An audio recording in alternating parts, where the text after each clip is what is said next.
and give it to me, please. Ay, basa siya. Please bear. Okay. Readable pa naman siya. Okay, wait lang. Yeah, okay.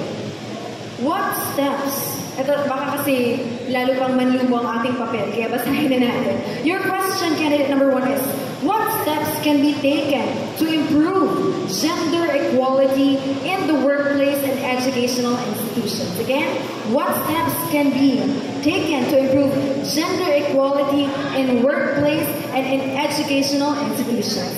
Candidate number 1, take it away. So thank you for the question. First of all, I want to thank all the people right here.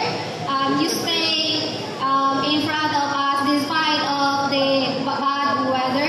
So let's back to the question. As a teacher, there are a lot of things that we can employ to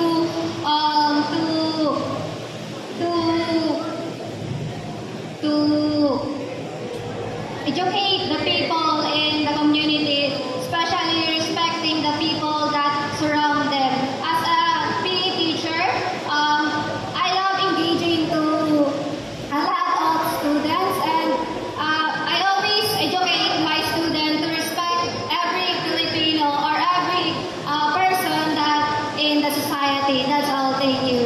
Thank you so much. Very well said, candidate number 1. Thank you so much. We're waiting to start